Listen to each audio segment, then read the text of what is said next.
AI is creating insane wealth, but who actually benefits? We're going to look at a pretty radical plan.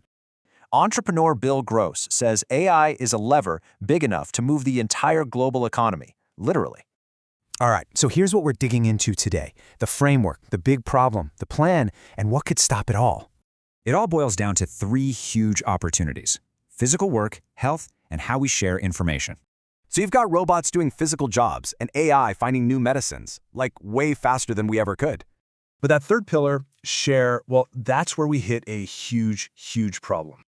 Bill Gross calls it shoplifting on a planetary scale. Basically, AI uses our data and we don't see a dime. Right? So when an AI gets something wrong, who's to blame? There's no system to track where it learned from.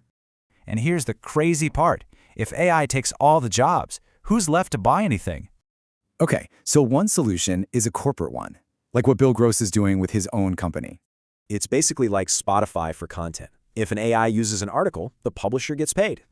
But that just pays the big guys, right? Not the rest of us. So what if we thought bigger? And that brings us to this wild idea: the Point IA project, a real humanity dividend. AI stands for Intelligentsia Artificial. That's how over 1 billion people say AI in Romance languages. Yeah, 1.2 billion people whose language and data trained these AIs but are often just left out. The idea is simple. Every AI agent needs a digital passport to use the internet. That's the .ia domain. And the money from those fees? It's legally locked in to fund things like UBI and digital access for everyone. So unlike Anguillas.ai, which just funds the government, this is built from the ground up for humanity.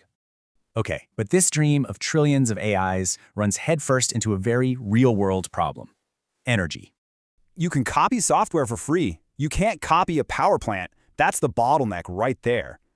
This means the biggest AI companies of the future, they're also going to have to be energy companies. So all of this leaves us with a massive choice to make about what kind of AI future we want.